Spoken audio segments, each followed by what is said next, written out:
பச்சையம்மன் ஜோதிட நண்பர்களுக்கு அனைவருக்கும் வணக்கம். இன்று நாம் காணவிருக்கும் பதிவு என்னன்னு பார்த்தீங்கன்னா, ஒருவருக்கு செய்வினை அல்லது கந்திஷ்டி இருப்பதை எப்படி நாம் அறிவது அப்படின்றத பார்த்தோன்னா, ஒருவர் பார்த்தீங்கன்னா திடீர்னு நல்லா இருப்பாங்க, முகம் ஒரு மாதிரி கருத்து போகிற மாதிரி இருக்கும். இல்லைன்னா திடீர்னு நல்லா அந்த உடம்பாக நல்லா இருக்கும், திடீர்னு மெல்லிதான உடல் இளைச்சா மாதிரி தெரிவாங்க.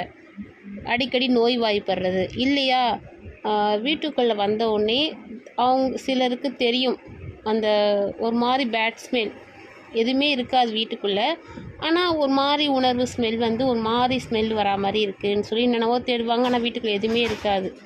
அதை மாதிரி ஒரு அமைப்பு இருந்தாலோ, சம்பந்தமே இல்லாமல் வீட்டில் சண்டை சச்சரவு வர்றது, கணவன் மனைவிக்கிடையே தேவையில்லாத சண்டை, வீட்டில் யாரோ ஒருவர் தினந்தோறும் யாரோ ஒருத்தர் அழுதுகிட்டே இருக்கிறது, குழந்தைங்க இருந்தால் கணக்கில்லை, உடனே குழந்தைங்கள கணக்கு எடுத்துக்காதீங்க. ஒரு 3 வயசு குழந்தை வரைக்கும் அது என்னத்துக்குன்னு தெரியாது, அதை கணக்கில் வச்சுக்காதீங்க.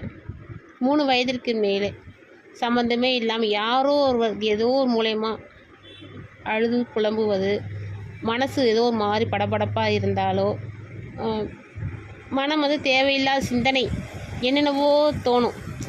எதுக்கு நம்ம ஃபீல் பண்ணுறோன்னு சில பேர் சொல்லுவாங்க, எனக்கு என்னன்னே தெரியல, ஒரு மாதிரி கஷ்டமாகவே இருக்கிற மாதிரி இருக்குது, ஆனால் ஒன்றுமே இல்லை, நல்லா தான் இருக்கேன், அவங்களுக்கே தெரியும். அதேமாதிரி அமைப்பு இருந்தாலோ, தவறான எண்ணங்கள்லாம் தோணும், அதை மாதிரி இருந்தாலோ கண்டிப்பாக அந்த வீட்டில் செய்வினையோ கந்திஷ்டியோ இருக்கதை நீங்கள் உணர்ந்து கொள்ளலாம். சரி, இதை மாதிரி இருக்குது, என்ன செய்யலாம் அப்படின்னு பார்த்தீங்கன்னா, முதல்ல பெண்கள் வாரத்திற்கு 2 முறையாவது மஞ்சள் தேய்த்து கண்டிப்பாக குளித்தாக வேண்டும். முன்னெல்லாம் எல்லா பெண்களுமே மஞ்சள் தேய்த்து தான் குளிப்பாங்க.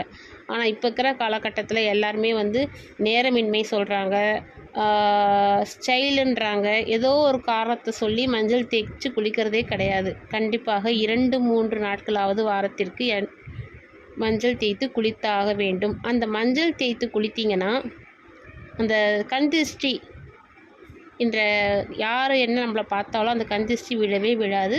செய்வினையும் வச்சவங்களுக்கே அவங்களுக்கு ஒரு மாதிரி அவங்களுக்கு ரியாக்ட் பண்ணிட்டு போயிடும். இதை மாதிரி மஞ்சள் தேய்ச்சி கண்டிப்பாக குளிங்க. வாரத்துக்கு 2 முறை 3 முறை மஞ்சள் தேய்ச்சி வீட்டில் இருக்க பெண்கள் மகாலட்சுமி மாதிரி இருந்தாவே எந்த ஒரு கந்திஷ்டியோ செய்வினையோ வீட்டில் அண்டவே அண்டாது.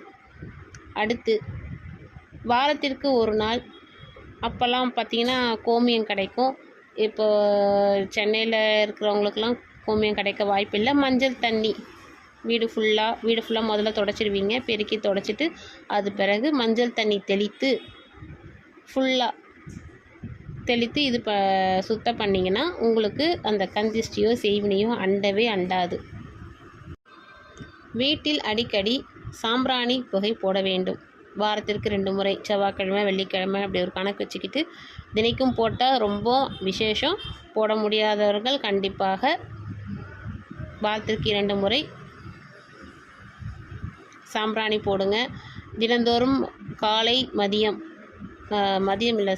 காலை மாலை 2 வேளையும் தீபம் கண்டிப்பாக போட வேண்டும். முடிஞ்ச வரைக்கும் காலையில் சூரிய உதயமாவதற்கு முன் விளக்கு போடுங்க. முடியாதவங்க, அதாவது கர்ப்பிணி பெண்களோ இல்லை வயதானவர்களோ நோய்வாய்ப்பட்டவர்களோ காலையில் எழுந்துச்சி போட முடியாத பட்சத்தில் குளித்த உடனே வீட்டில் பூஜை அறைக்கு போயிட்டு ஒரு தீபம் போட்டு திருநூறு வச்சுக்கிறது ரொம்ப சிறப்பாக இருக்கும். அதே மாதிரி மாலையிலையும் அந்த அந்தி நேரம் சொல்லுவாங்க, 6 மணிக்கு மேலே ஏற்ற வேணாம், 5:30லேருந்து 6 மணிக்குள் கண்டிப்பாக அந்த சூரியன் பார்த்திங்கன்னா உதயமாவதற்கு முன் அஸ்தமனம் சமயத்தில் இருக்கின்ற அந்த நேரத்தில் நீங்கள் விளக்கு போடுங்க. உங்களுக்கு இந்த கந்திஷ்டி செய்வினை எதுவுமே அண்டாது. நம்மளுக்கு அதே மாதிரி சில பேர் எதனா ஒன்று வீட்டில் ஒரு பிரச்சனைனா உடனே அவங்களே நெகட்டிவாக யோசிக்கிறாங்க, நம்மளுக்கு யாருன்னா என்ன பண்ணியிருப்பாங்களோ, கந்திஷ்டியாக இருக்குமோ அப்படிலாம் நினைப்பாங்க. அதை மாதிரிலாம் நீங்கள் நினச்சிட்டே இருந்தீங்கன்னா நம்ம என்ன நினைக்கிறோமோ அதுதான் நம் வாழ்க்கையில் கண்டிப்பாக நடக்கும். அதனால் நம்ம எல்லோருமே நெகட்டிவாக நினைக்காதீங்க, பாசிட்டிவாக நினைங்க. நமக்கு செய்வினை நமக்கு யாராலும் செய்ய முடியாது, நமக்கு கண் திருஷ்டி நெருங்காது, அப்படி ஒரு எண்ணத்தை வைங்க. அப்படி வச்சிங்கனாவே உங்களுக்கு யார் என்ன பண்ணாலுமே உங்களுக்கு பலிக்காது. அடுத்தது பார்த்திங்கன்னா பஞ்சகவ்யம் சொல்லி நாட்டு மருந்து கடையில் விற்பாங்க. அதை வாங்கி குளிக்கிற நீரில் வந்து ஒரு கொஞ்சோண்டு கலந்து வீட்டில் இருக்கிறவங்க எல்லாருமே குளிங்க. அதுக்கப்புறம் நல்ல தண்ணிலையும் குளிங்க. தலைக்கு குளிக்கிறப்போ இதை செய்யணும். இதை மாதிரி நீங்கள் செஞ்சிட்டே வந்தீங்கன்னா உங்கள் வீட்டில் இருக்கிற கந்திஷ்டி இருந்தாலும் சரி, செய்வினையாக இருந்தாலும் சரி, எதுவுமே உங்களை தோற்றுவித்து நீங்கள் வாழ்க்கையில் ஜெயமே தான் இருப்பீங்க. தைரியமாக இருங்க. நன்றி, வணக்கம். உங்கள் ஜோதிடர் கவிதா.